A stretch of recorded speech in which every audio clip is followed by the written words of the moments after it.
तो hello guys, कैसे हैं आप सभी। आई होप सभी लोग वेल एंड गुड होंगे। तो I welcome you all my अपने यूट्यूब चैनल। तो हम एक यहाँ पर कोर्स लॉन्च करने वाले हैं सी प्लस प्लस लैंग्वेज का। इसमें हम जो है एक सीरीज़ होगी सी प्लस प्लस की, जिसमें कि होगा वेल स्ट्रक्चर सारे वीडियोस होंगे from the very basic to mainly advance तक। तो यहाँ पर ये जो लेक्चर होगा, ये कोर्स जो होने वाला है बहुत ही इंटरेक्टिव होने वाला है। यहाँ पर हम सभी को एकदम फ्रॉम द स्टार्टिंग से सीखेंगे।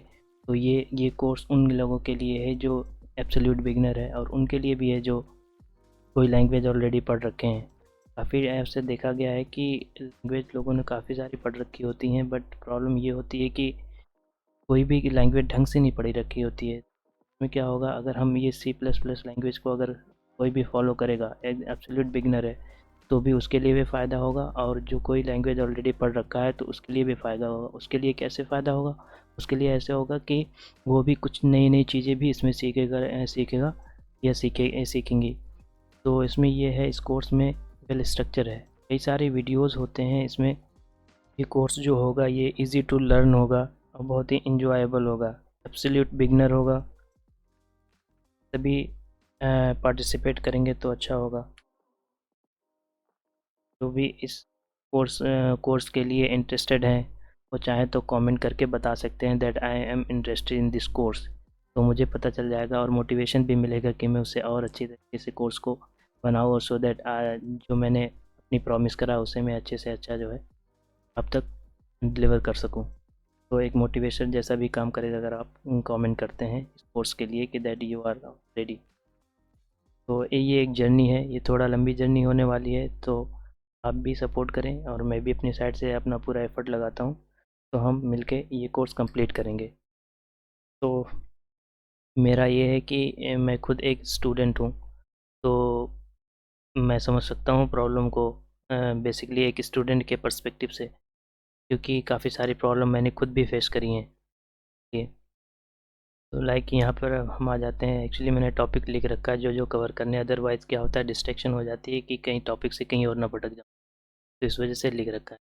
तो ये इंट्रोडक्टरी पार्ट है, ये कोर्स है, ये जो पहला लेक्चर है ये एक इंट्रोडक्ट अपना देंगे, और बता रहा कि क्या क्या मैंने करा है और कैसे करा है। तो उसके अकॉर्डिंग चलते हैं, आगे बढ़ते हैं वीडियो में।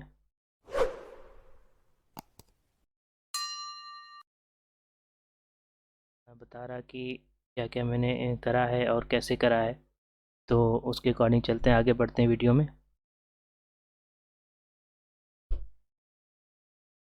तो ये एक पार्ट है, इंट्रोडक्टरी पार्ट है। तो सबसे पहला ये होता है कि क्वेश्चन आएगा कि वाई दिस कोर्स इम्पोर्टेंट। ये कोर्स इम्पोर्टेंट क्यों है? ये कोर्स इम्पोर्टेंट इसलिए है क्योंकि जो है इस कोर्स को, हेलो गाइस स्टार्ट करते हैं। तो ये पहला लेक्चर है जो इंट्रोडक्टरी पार्ट है। इसमें क्या जानेंगे हम लोग? History of C plus plus जानेंगे, उनके फीचर्स के बारे में थोड़ा जानेंगे, इन्फॉर्मेशन। बाकी इसमें रट्टाफिकेशन वाली कोई बात नहीं है। हम जो भी प्रैक्टिकल होगा वो हम प्रैक्टिकल करके देखेंगे अपने आईडीई पर, जिस पे हम कोड करेंगे। बाकी पीपीटी की तो ऐसी है ताकि एक बेसिक इन्फॉर्मेशन मिल जाए कि हाँ क्या क्या चीज़ें होती हैं और किस तरह हमें स्टडी करनी है, और कुछ नहीं है। हम बाकी सारा कुछ प्रैक्टिकल करके देखें। तो सबसे पहले बात आती है कि वाई दिस कोर्स इम्पॉर्टेंट। ये कोर्स इम्पॉर्टेंट क्यों है? ये इम्पॉर्टेंट कोर्स इसलिए है क्योंकि ये कोर्स एब्सोल्यूट बिगनर के लिए है। इसमें वो लोग भी इसे वॉच कर सकते हैं इन वीडियोस को, जो प्रोग्रामिंग लैंग्वेज ऑलरेडी पढ़ रखे हैं, और जो बिल्कुल भी नहीं जानते वो भी स्टार्ट कर सकते, क्योंकि मैं यहाँ से स्टार्ट करने वाला हूँ एब्सोल्यूट बिगनर से। और जो जानते हैं उनको भी हेल्प मिलेगी, क्योंकि काफ़ी सारे इंटरेस्टिंग फैक्ट मैं इसमें डिस्कस करने वाला हूँ जो कि मोस्टली लोग मिस कर जाते हैं। तो मैं एकदम बेसिक से स्टार्ट करूँगा from the scratch. Second question आता है why you should follow this series. अब ये सीरीज हम फॉलो क्यों करें? ये आपके आपके सीरीज में या आपके कोर्स में ऐसा क्या है जो औरों के कोर्स में नहीं है? तो माई आंसर इज़ कि इस कोर्स में एक ये फुल सीरीज़ होने वाली है, जो कि the important thing about this course is कि ये कोर्स जो होगा वो एब्सोल्यूट बिगिनर के लिए होगा, और ये जो होगा ये फुल स्ट्रक्चर्ड कोर्स होगा। फुल स्ट्रक्चर से मीन ये है कि स्टेप बाय स्टेप हम कोर्स को फॉलो करेंगे, स्टेप बाय स्टेप टॉपिक को कवर करेंगे, ताकि वो स्टूडेंट भी इजीली अंडरस्टैंड कर सके जो कि एब्सोल्यूट बिगिनर है। और कुछ ऐसे इंटरेस्टिंग फैक्ट हम वहाँ से फाइंड करेंगे जो कि प्लेसमेंट पर्सपेक्टिव से भी काफ़ी ज़्यादा इंपॉर्टेंट होते हैं। इसलिए जो है ये कोर्स और सीरीज़ को फॉलो करना चाहिए आप। तो इसमें यही है कि एक्चुअली क्या है ना, इस कोर्स में इस सीरीज को एक और रीज़न ये है बनाने का कि जो है क्या होता है मोस्टली यूट्यूब पे वेल स्ट्रक्चर्ड कोर्स नहीं मिलते हैं। हम चाहते हैं कि लाओ हम चलो प्रोग्रामिंग लैंग्वेज पढ़ते हैं, और क्या होता है हम स्टार्ट तो कर देते हैं, बट एक लैंग्वेज हमने देखी, किसी एक कोर्स से देखा, क्या हुआ कहीं देखा 2-3 लेक्चर देखे, बट प्रॉब्लम क्या हुई 2-3 के बाद पता ही नहीं चला कौन सा लेक्चर कब आने लग गया। कोई स्ट्रक्चर्ड होता ही नहीं है। प्रॉब्लम ये मेनली होती है यूट्यूब से स्टडी करने में और सेल्फ स्टडी करने में। एक्चुअली मैं ये कैसे जानता हूँ, क्योंकि मैंने खुद भी ऐसे ही स्टडी करी है ऑनलाइन कोर्सेज़ के थ्रू और यूट्यूब के थ्रू। तो मुझे काफ़ी सारी प्रॉब्लम फेस करनी पड़ी। तो यही सब सोच के मैंने सोचा एक क्यों ना एक स्ट्रक्चर्ड कोर्स बनाया जाए जो कोई फ्री ऑफ कॉस्ट हो और हर किसी को बेनिफिट मिल सके, जो कि एक नए नए नए वर्ल्ड में अपना कदम रखना चाहते हैं, लाइक आईटी फील्ड। तो उनके लिए कोई प्रॉब्लम नहीं हो। तो ये एब्सोल्यूट बिगनर है, फ्री ऑफ कॉस्ट, और आप इजीली इन सब को देख सकते हैं। और दूसरी में अब ये है कि हम सी प्लस प्लस कोर्स को जो है, जो थर्ड पॉइंट है ये, what are the advantages over the other language, other language के से ज़्यादा बेटर सी प्लस प्लस क्यों है। तो इसका आंसर ये है कि सी प्लस प्लस जो है ये एक वेरी फास्ट लैंग्वेज है। जब हम कहीं कंपाइलर वगैरह पे कहीं किसी आईडी पर हम रन करते हैं इसको, तो बहुत ही जल्दी इसका कोड एग्जीक्यूट हो जाता है। अब फास्ट होने से स्टार्टिंग में तो पता समझ नहीं आएगा कि फास्ट का मतलब क्या है। ये देखें ना, ये कोर्स में हम ये डिस्कस करने वाले कि हर एक पॉइंट को डिस्कस करेंगे कि वर्ड बाय वर्ड की चीज़ें होती क्या हैं एक्चुअल में। बोलने को तो हम बहुत कुछ बोल जाते हैं, प्रॉब्लम ये होती है समझ नहीं आती चीज़। फिर हमें रेक्टिफिकेशन करना पड़ता है, जो कि इस कोर्स में ऐसा नहीं चलेगा। हम रेक्टिफिकेशन नहीं करेंगे, सब कुछ प्रैक्टिकली देख के करके चलेंगे। तो यहाँ फास्ट से मेरा मतलब ये है कि जैसे सी प्लस प्लस है, इसमें ये होता है कि सी प्लस प्लस बहुत ही फास्ट लैंग्वेज है। फास्ट लैंग्वेज से मतलब ये है कि हाँ, हम ये जो सी प्लस प्लस यूज़ होती है ये मेनली डेस्कटॉप एप्लीकेशन के लिए होती है। और लाइक ऑपरेटिंग सिस्टम, आप जानते ही होंगे ऑपरेटिंग सिस्टम एक कंप्यूटर सिस्टम का कितना ज़्यादा इंपॉर्टेंट पार्ट है। एक इंटरफेस प्रोवाइड करता है between the user and hardware. अब अगर हार्डवेयर से डायरेक्ट अगर कोई ह्यूमन इंटरेक्ट कर रहा है तो कर ही नहीं पाएगा, बट ये क्या होता है ऑपरेटिंग सिस्टम के थ्रू हम लोग इजीली स्टार्ट कर देते हैं। हम क्या करते हैं, ऑन बटन करते हैं और उसके बाद जो है ये बूटिंग स्टार्ट होता है, फिर ऑन ऑन होकर स्क्रीन हमें दिख जाती है, और उसके बाद किसी भी फाइल पे हम क्लिक करके ओपन कर लेते हैं, रीड कर लेते हैं या मूवी देख लेते हैं, कुछ भी कर लेते हैं। या कौन प्रोवाइड करता है, ये ऑपरेटिंग सिस्टम ही प्रोवाइड करता है। तो अगर हम स्टार्ट करें अपना सिस्टम और ये क्या करे, ले ले 1 आवर ले ले इसको ऑन होने में, तो बताओ वो सही सिस्टम होगा, या फिर जो है अगर हम ये करते हैं कि ये विदिन 5 मिनट में ये ऑन हो जाए, आपकी प्रोसेसिंग सारी कर दे। आप किसी फाइल पे क्लिक करो, ओपन करो, फ़ौरन ओपन हो जाए, ना कि वो 5 to 10 मिनट ले ले। तो bye means of fast is यही है कि ये सिस्टम के लिए जनरली ये लैंग्वेज यूज करी जाती हैं, सी और सीपीपी। तो इसलिए फास्ट का मतलब ये है। अभी हम काफ़ी और कुछ इसके फीचर्स के बारे में जानेंगे और कुछ टाइम बाद। तो जैसे ये वाला पॉइंट तो यहाँ पर क्लियर हो गया। आई थिंक आई होप सारी चीज़ें क्लियर होंगी। तो अब सीपीपी जो है इम्पोर्टेंट, और किस पर्सपेक्टिव से सी प्लस प्लस इम्पॉर्टेंट है। सी प्लस प्लस एक कॉम्पिटिटिव प्रोग्रामिंग करके चीज़ें होती हैं। शायद जो जिसने पहली बार पढ़ा उसको आइडिया नहीं हो, बट जो पढ़ रहे हैं उनको ज़रूर इसके बारे में आइडिया होगा कि कितना ज़्यादा इंपॉर्टेंस है कॉम्पिटिटिव प्रोग्रामिंग की। तो उसमें भी इसके यूज़ होते हैं। इस सब के बारे में हम आगे डिस्कस करेंगे, कोई टेंशन लेने की बात नहीं है। और दूसरा ये है कि और जैसे सी और सी प्लस प्लस लैंग्वेज जो होती हैं, इससे हम कई सारे डेस्कटॉप एप्लीकेशन बनाते हैं। जैसे आपने शायद सुना होगा एडोबी फ़ोटोशॉप वगैरह सुना होगा, कि जिससे हम फ़ोटो वगैरह डिज़ाइन करते हो, काफ़ी सारी एडिटिंग होती है, तो उसमें काफ़ी वो सारे सॉफ्टवेयर भी सी और सी प्लस प्लस में बनते हैं।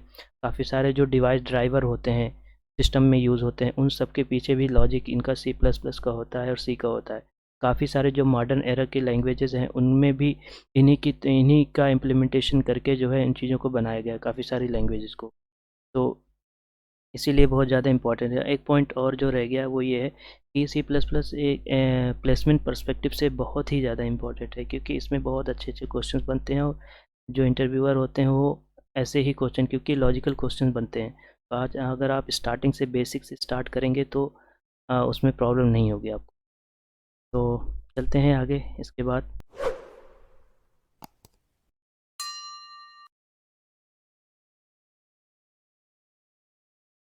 तो चलते हैं आगे इसके बाद।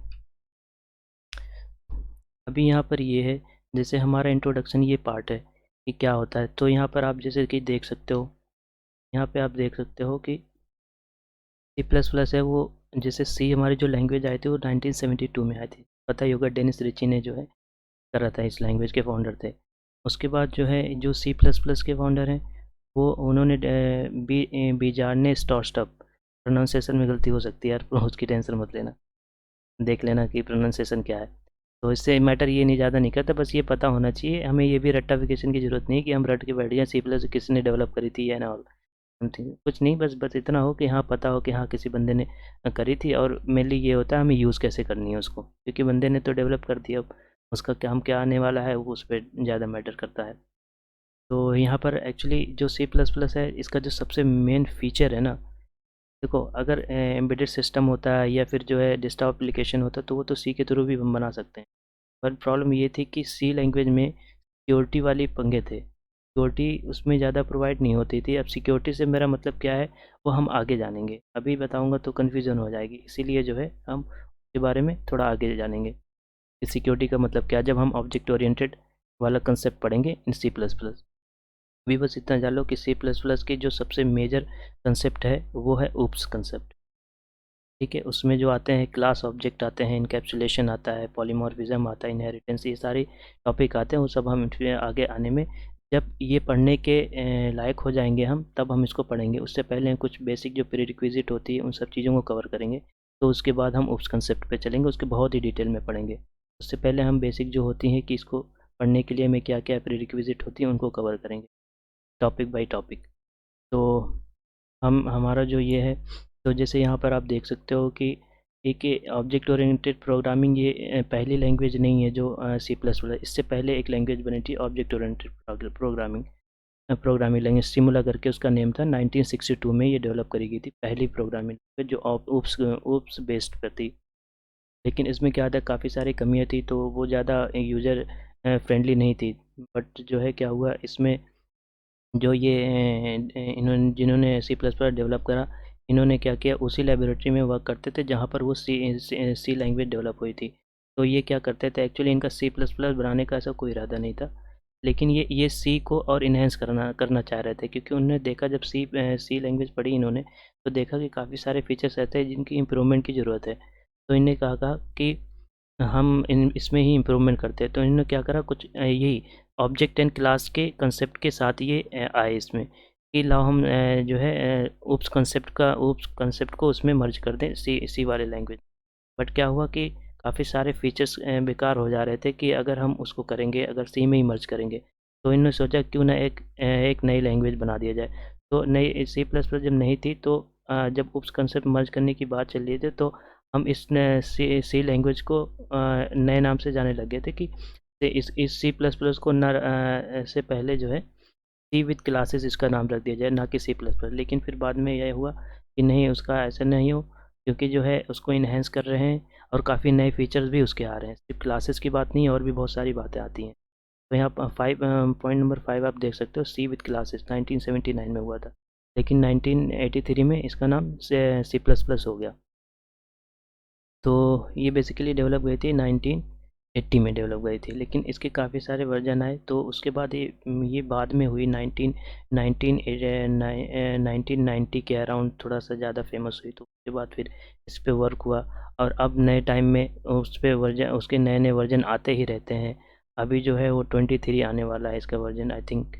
तो काफ़ी सारे वर्जन इसके आए हुए हैं। तो वर्जन का मतलब ये होता है कि कोई लैंग्वेज प्रीवियसली थी, उसको उसमें कुछ नए फीचर्स डाल दिए गए, कुछ और इम्प्रूवमेंट कर दिया गया, तो वो एक नया वर्जन बन गया उसमें। ओके। तो बेसिकली ये थोड़ा हिस्ट्री थी इसकी। और जिन्होंने सी प्लस प्लस सी लैंग्वेज पढ़ रखी है वो समझ सकते हैं कि जो सी प्लस प्लस लैंग्वेज है ये एक इन्हेंस पार्ट है सी लैंग्वेज का, with some other and more concept. तो इसको बोल सकते हैं, लोग बोलते हैं कि ये एक सुपर सेट है C language. C language is a set है, और ये जो है सबसेट है सी प्लस प्लस का, और सी प्लस प्लस जो है एक सुपर सेट है सी लैंग्वेज का। मतलब जो सी लैंग्वेज में काफ़ी सारे कोड थे एंड सारी फीचर थे, वो सारे सी प्लस प्लस में भी होंगे, लेकिन सी प्लस प्लस के सारे फीचर सी लैंग्वेज में नहीं होंगे, क्योंकि ये सुपर सेट है। तो काफ़ी सारे कोड, अभी हम काफ़ी इंटरेस्टिंग चीज़ भी जानेंगे सी लैंग्वेज और सी प्लस प्लस के डिफरेंस के बारे में, तो उसमें भी और भी काफ़ी सारी बातें। तो अब हम आगे चलते हैं, इसमें आगे क्या है कि फ़ीचर्स की बात कर लेते हैं। फ़ीचर्स ये होता है कि जैसे सी प्लस प्लस है, इसमें काफ़ी सारे फ़ीचर्स होते हैं। जैसे अभी हमने कुछ टाइम पहले डिस्कस करा कि ओप्स लैंग्वेज आता है, तो सिर्फ ओप्स लैंग्वेज का ही कंसेप्ट नहीं है, और भी बाकी कई सारे और फ़ीचर्स भी हैं। लाइक यहाँ पर क्या होता है, सी प्लस प्लस जो होता है ऑब्जेक्ट ओरिएंटेड होती है। ऑब्जेक्ट ओरिएंटेड तो होती है, प्रोसीजरल भी होती है, क्योंकि सी लैंग्वेज क्या थी, प्योर प्रोसीजरल लैंग्वेज थी। मतलब प्रोसीजर स्टेप बाय स्टेप उसका उसका वर्क फ्लो होता था। और यहाँ पर क्या होता है, सी सी प्लस प्लस वो तो है ही है, प्रोसीजरल भी है, और ये ऑब्जेक्ट वाले भी आती है। और क्या होता है, जो सी लैंग्वेज थी उसमें बहुत ज़्यादा लाइब्रेरीज़ नहीं थी। लाइब्रेरीज़ का मतलब मेरा ये है कि कुछ प्री डिफाइंड फंक्शन होते हैं, जो प्री डिफाइंड फंक्शन होते हैं उसमें डायरेक्टली यूज़ करके हम कोई वर्क अगर कराना चाहते हैं उस लैंग्वेज के थ्रू, तो हम करा सकते हैं। अ, हमें पूरा कोड लिखने की ज़रूरत नहीं पड़ती। तो अभी यहाँ पर ये फ़ीचर आती है कि यहाँ के देखो मेमोरी मैनेजमेंट हो गया, ये जो एक्सटेंशन हो गई सी प्लस, ये बहुत ही फास्टर होती है, ऑलरेडी मैंने डिस्कस कर दिया। ये कंपाइल बेस्ड लैंग्वेज होती है, राइट। कंपाइल बेस्ड का मतलब ये मेरा है कि ये कंपाइलर जो होता है वो सारा कोड रीड करने के बाद अगर कोई एरर आती है तो एरर थ्रो करता है, अदरवाइज सारा कोड रन कर देता है, कंपाइल कर देता है। कंपाइल का मतलब ये एक ट्रांसलेटर होता है जो कि हमारे इंग्लिश लैंग्वेज में या किसी भी प्रोग्रामिंग लैंग्वेज में लिखे हुए कोड को मशीन लैंग्वेज में कन्वर्ट करता है। अभी हम ये भी देखेंगे कंपाइलेशन प्रोसेस क्या होता है सी प्लस प्लस का या सी का। सी और सी प्लस प्लस का लगभग सेम ही होता है, तो हम एक डिस्कस करेंगे तो अभी आपको पता चल जाएगा। और एक बात और ये बतानी थी कि अगर आप सी प्लस प्लस की स्टार्टिंग बेसिक कवर करते हो तो आपका सी भी कवर हो जाता है। तो आप इस वीडियोज़ को एंड तक देखेंगे और कोर्स को फॉलो करेंगे तो काफ़ी ज़्यादा बेनिफिट होगा। जिनको आती है पहले कोई लैंग्वेज या नहीं आती है, सबके लिए बेनिफिशियल। अब जो यहाँ पर ठीक थी, अब एक्चुअली ये था कि बहुत ज़्यादा इसमें नहीं है, इंट्रोडक्टरी कोर्स है, तो हम आगे भी बात करेंगे इसके बारे में। तो अभी जो है ये है कि लाइक जो प्रोग्राम, थोड़ा बात कर लेते हैं कि प्रोग्रामिंग लैंग्वेज क्या होती है। जैसे हमने इतनी सारी बातें करी, programming language C plus plus, ये concept, OOPs concept, procedure concept, memory management, extension, faster compiler, काफ़ी सारे डिस्कस करके, लेकिन ज़रूरत क्या है, नीड क्या है हमारी। प्रॉब्लम ये है, देखो कोई चीज़ करने के लिए क्या होता है, हमारी नीड की ज़रूरत पड़ती है, हमारी वाई चाहिए। कोई काम करने के लिए हमारा जब वाई हमें पता होता है ना, तो हमारी प्रोडक्टिविटी ज़्यादा इंक्रीज़ हो जाती है इस काम को करने। तो इसके पीछे ये प्रोग्रामिंग लैंग्वेज क्या होता है, ऐसा मान सकते हो प्रोग्रामिंग लैंग्वेज को कि लाइक जब हम इंग्लिश सीखते हैं तो कुछ क्या ग्रामेटिकल रूल हम फॉलो करते हैं। ग्रामेटिकल रूल से मतलब ये है कि लाइक हम जानते ही होंगे, जो इंग्लिश सीखते हैं या हमने बचपन में सीखी हैं, तो उसमें होता है कि कहीं वर्ब की फर्स्ट फॉर्म लगती है, कहीं थर्ड फॉर्म लगती है, कहीं सब्जेक्ट होता है, सारी चीज़ें होती हैं। तो बेसिकली यही है कि अगर प्रोग्रामिंग लैंग्वेज पढ़नी है हमने, तो काफ़ी सारी चीज़ों को हमें जो है उस टाइम के लिए इग्नोर करना पड़ेगा और स्मूथली उसको लेके चलना पड़ेगा, पढ़ना पड़ेगा। उसके बाद वो चीज़ें क्या होंगी, टाइम टू टाइम वो समझ में आने लग जाएँगी। अभी क्या होगा, अभी बस ज़्यादा फोकस मत करना कि एकदम बीच में घुसने की। अभी हम बस चीज़ों को ऐसे रखेंगे, फिर लास्ट में जाके उन सारे को सम अप करके स्टडी करेंगे और वो खुद ब खुद वो समझ में आने लगेंगी चीज़ें। तो बेटर ये होगा कि हम पहले बेसिक अंडरस्टैंडिंग लें कि हाँ, कैसे प्रोग्रामिंग लैंग्वेज वर्क करती है और इसकी नीड क्या होती है। तो यही है कि हमारा जो कंप्यूटर होता है, प्रोग्रामिंग लैंग्वेज एक वे होता है कंप्यूटर सिस्टम से कनेक्ट करने का। क्योंकि हम ह्यूमन हैं तो हम एक मशीन की लैंग्वेज नहीं यूज़ कर सकते, लेकिन मशीन क्या है, हमारे ह्यूमन की लैंग्वेज को अंडरस्टैंड नहीं कर सकता। तो प्रोग्रामिंग लैंग्वेज इसलिए बनाएगी कि हम जो है कंप्यूटर के साथ इंटरेक्ट कर सकें। कंप्यूटर के साथ क्यों इंटरेक्ट करना होता है, कंप्यूटर एक मशीन है, वो सारे वर्क हमारा बहुत ही इफ़िशिएंटली कर देती है और ज़्यादा उसमें एरर नहीं आती। एरर नहीं आने से मतलब ये है कि वहाँ वो गलती नहीं करता है। जो हम उसे इंस्ट्रक्शन देते हैं, वो उसे एग्ज़ीक्यूट करता है। वो कुछ भी अपने तरीके से नहीं करता। जो हम बोलते हैं वो हमें करता है। ये इन सिंपल ऐसा समझ सकते हो, कंप्यूटर जो है सिर्फ़ हमारे कमांड को मानता है। वो कमांड क्या होता है, हम कमांड कैसे देंगे? अब वो तो एक मशीन है। अब उसको लाइक अगर कोई बंदा, चलो एक एनालॉजी लेते हैं कि एक अमेरिकन बंदा है, एक इंडियन बंदा है। अब इंडियन वाले बंदे को क्या है, कोई मतलब रूरल एरिया से है, उसको इंग्लिश नहीं आती, और ऑब्वियसली कि जो है अमेरिका वाला है उसको हिंदी नहीं आती होगी। तो इनको कम्युनिकेट करने के लिए क्या होगा, एक कोई ना कोई ट्रांसलेटर चाहिए होगा ना, कि जो इंडियन वाले को इंग्लिश में कन्वर्ट कर दे और इंग्लिश जो बोल रहा है उसको हिंदी में कन्वर्ट कर दे। तो बात यहीं आती है कि जो ये जो कंपाइलर होता है ये यहाँ पर वर्क करता है। कंपाइलर क्या होता है, एक बीच का ट्रांसलेटर होता है। जो हम कोड लिखते हैं, हमारे जिसको हम कंप्यूटर से बोलते नहीं, हम राइटिंग के फॉर्म में इसको देते हैं, इंस्ट्रक्शन देते हैं, उसे इंस्ट्रक्शन बोलते हैं। ठीक है, तो हम क्या करते हैं, एक प्लेटफॉर्म होता है, उस प्लेटफॉर्म पे हम इसको राइट करते हैं और उसमें बताते हैं कंप्यूटर को भैया ये चीज़ें करनी है, आप कर दो। फिर क्या होता है, कंपाइलर होता है, मतलब ट्रांसलेटर मान लो, कंपाइलर भी भूल जाओ कंपाइलर क्या है क्या नहीं है, ऐसा सोचो ट्रांसलेटर है। ट्रांसलेटर क्या होगा, हमारे जो भी कोड होंगे इंग्लिश लैंग्वेज में जनरली हम पढ़ते हैं, तो इसको कन्वर्ट करता है, वो मशीन लैंग्वेज में कन्वर्ट करता है ताकि वो कंप्यूटर अंडरस्टैंड कर सके। तो उसको कंसेप्ट अंडरस्टैंड करता है, फिर जो भी हमारे कमांड होते हैं उसको एग्जीक्यूट करता है, हमारे सामने उसको आउटपुट के फॉर्म में लेके आ जाता है। एक बात और थी जैसे हम स्टार्टिंग में हमें डिस्कस करना चाहिए था, बट सॉरी, इसमें ये है कि लो लेवल लैंग्वेज और हाई लेवल का कंसेप्ट। लो लेवल लैंग्वेज का मतलब ये होता है कि जैसे क्या होता है, मशीन हमारी होती है वो अंडरस्टैंड करती है हमारी मशीन लैंग्वेज की बाइनरी फॉर्म को, 0 और 1, दो ही चीज़ें उससे आती हैं और कोई नहीं आता। तो जो लो लेवल लैंग्वेजेस होती हैं वो मशीन के बहुत ही क्लोज होती हैं, मतलब उनका जो कोड होता है, जो लो लेवल का कोड होता है वो ह्यूमन के लिए बहुत ही ज़्यादा टफ होता है। बट जो हाई लेवल लैंग्वेजेस होती हैं वो हमारी जो English day to day life में यूज़ करते हैं, उन सब में इंग्लिश लैंग्वेज जनरली यूज़ करके और कुछ मैथमेटिकल ऑपरेशन करके हम उसे कमांड को परफॉर्म करते हैं, अपना अपना वर्क करवा लेते हैं। तो बेसिकली ये दोनों डिफरेंस है लो लेवल लैंग्वेज और हाई लेवल लैंग्वेज। तो यहाँ पर ये बातें थी, अभी काफ़ी और कुछ डिस्कस करना बचा हुआ है। उससे पहले मैं आप लोगों को दिखा देता हूँ कि जिस पे हम वर्क करने वाले हैं, अपने प्रोग्राम को एग्जीक्यूट करने वाले हैं, उसके लिए एक प्लेटफॉर्म चाहिए होता है जहाँ पर हम कोड लिखेंगे। तो उसके लिए एक होता है कंपाइलर। कंपाइलर के लिए कंपाइलर होता है इनबिल्ट, उसमें एक आईडीई बोलते हैं, इंटीग्रेटेड डेवलपमेंट इन्वायरमेंट। ये एक प्लेटफॉर्म होता है जहाँ पे हम अपना कोड लिखते हैं, मतलब हम अपना कमांड लिखते हैं, सिंपल ये समझो, कोड वगैरह छोड़ो। तो हम अपना कमांड लिखते हैं कि भैया कंप्यूटर से बोलो ये काम करने हैं करो। ठीक है, हम सीधे उसे कमांड देते हैं, ये बात जो है वो जो करके देता है। और कुछ रूल रेगुलेशन होते हैं उसको हम फॉलो करके ही उसे कमांड कर पाएंगे, उसे हम फॉलो करेंगे तभी वो कंपाइलर भी समझ पाएगा, और वो जो है नहीं तो कंपाइलर ही उसे ट्रांसलेट ही नहीं कर पाएगा। अब अगर किसी ट्रांसलेटर कोई हिंदी से इंग्लिश ट्रांसलेटर वाले बंदे को ले आए हो, अब तुम उसे बंगाली बुलवा रहे हो तो कैसे समझ पाएगा, ऑब्वियस सी बात है। तो इसलिए जो है हमें क्या होता है, कुछ सेट ऑफ रूल्स याद करने होते हैं, याद नहीं करने हैं, हमने एक्चुअली इस कोर्स में कोई भी रेक्टिफिकेशन नहीं करना है, सिर्फ हमें सिर्फ कंसेप्ट को समझना है, वो चीज़ें सब कुछ याद हो जाएंगी खुद ब खुद जब हम थोड़ा प्रैक्टिस करेंगे। मोस्ट इम्पॉर्टेंटली एक बात और कहना चाहूँगा कि कोड करते टाइम जो भी लर्न कर रहे हो सब कुछ कोड करके खुद से देखना है। ऐसा नहीं है कि मैंने बता दिया बस सीख लिया और हो गया, ऐसा नहीं है। देखो कुछ चीज़ें स्ट्रिक्ट होने पड़ेंगे आपको, खुद को भी खुद को बाउंड करना पड़ेगा कि ये चीज़ें हमने करनी है इतने दिनों में, क्योंकि क्या होता है हमारे पास जनरली लिमिटेड टाइम होते हैं और सब में चीज़ों को कवर अप करनी होती है। तो आप सारी चीज़ों को करना और डिसिप्लिन के साथ करना, डेली का वर्क डेली करना, पेंडिंग में नहीं डालना कि आज का नहीं चलो कल कर लेंगे, कल नहीं परसों करेंगे, फिर ऐसे डिले होता जाता है, फिर प्रॉब्लम होती है, बर्डन ज़्यादा हो जाता है। तो डेली डेली का काम डेली करना और उसमें कोई चीज़ मिस ना हो पाए। और कोई अगर प्रॉब्लम आ रही है तो प्लीज़ कमेंट करना और पूछना, कोई दिक्कत नहीं है, मैं उसको रिप्लाई करूँगा जैसे ही मुझे टाइम मिलेगा। तो मेरा भी शेड्यूल काफ़ी बिज़ी रहता है, बट स्टिल मैंने टाइम निकाला है आप लोगों के लिए, तो आप भी, मैं यही चाहूँगा कि अपने तरीके से भी अपनी साइड से भी पूरा एफ़र्ट आप डालो ताकि आपको समझने में प्रॉब्लम नहीं हो। क्योंकि अगर मैं आधे घंटे का लेक्चर ले रहा हूँ तो आपको ये चाहिए कि आप लोग उस लेक्चर को 1 घंटे या डेढ़ घंटे में कवर करो। एक-एक चीज़ें, एक-एक पॉइंट वहाँ पे सुनो और समझो, और अगर कोई डाउट आता है तो कमेंट में बिल्कुल पूछो।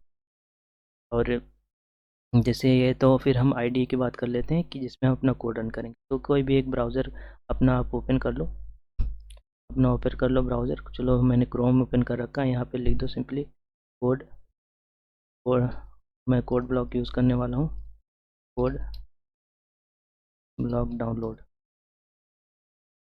जो भी सिस्टम है। ये पहला जो है ये वेबसाइट पे जाना है codeblog.org पे, कुछ नहीं करना है, क्लिक करना है। तो देखो ये इंटरफेस हमें दिखेगा, ओके। तो कुछ नहीं करना है, ये जो binary download the binary release, इस पर बस आपको क्लिक करना है, ये ऑटोमेटिकली डाउनलोड पे पहुंच जाएगा, ये आगे वाले पेज पे आएगा। क्या करना है, आगे वाले इंटरफेस पे जाना है, उसके बाद जो है यहाँ देखो जो सिस्टम के लिए यहाँ पर चाहिए आपको वो आप लाइनेक्स यूज़ कर लो, लाइनेक्स के लिए यहाँ पे क्लिक करना, मैक यूज़ कर रहे हो यहाँ पे करना, अगर विंडो कर रहे हो तो यहाँ पे क्लिक करना। ठीक है, यहाँ पे क्लिक करें तो देखो यहाँ पे आ गया। अब यहाँ पे कहा इस पर क्लिक करना है, क्लिक करने के बाद ये जो है नए एक विंडो खुलेगी। अभी देखो खुल गया। अब ये देखो डाउनलोड स्टार्ट हो रहा है, खुद ब खुद हो जाएगा, आपको कुछ करने की ज़रूरत नहीं है। ये देखो ये देखो स्टार्ट हो गया ना। अब क्योंकि मैंने ऑलरेडी डाउनलोड कर रखा है तो मैं इसे कैंसिल करता हूँ, नहीं तो मेरे में कुछ ज़्यादा ही हो। यहाँ पे मैंने कैंसिल कर दिया। कुछ नहीं करना है इसमें, बेसिकली जो है हमने उसमें जाके स्टार्ट कर देना है कोड ब्लॉक, उस कोड ब्लॉक को देखना है कि कैसे होता है। तो ये देखो तो ये कोड ब्लॉक ऐसे आएंगे, इंस्टॉल करेंगे जैसे एक जनरल सॉफ्टवेयर इंस्टॉल करते हो वैसे ही करना और कुछ। देखो ये ओपन हो रहा है, ये ओपन होके ऐसा कुछ इंटरफेस दिखेगा। इस पर इंटरफेस दिखेगा, उसमें कुछ नहीं करना है। ये इंटरफेस दिखा आपको। एक्चुअली मैं ये आईडी इसलिए बताता हूँ क्योंकि इसमें बहुत ज़्यादा कंपाइलर वगैरह हमें अलग से डाउनलोड नहीं करना पड़ता है। विजुअल स्टूडियो में क्या होता है, अलग से कंपाइलर डाउन करो, फिर इसको इन्वायरमेंट सेट करो, फिर उसके बाद वो कहीं वर्क करता है, कभी कभी तो वर्क भी नहीं करता, काफ़ी सारे प्रॉब्लम होती है।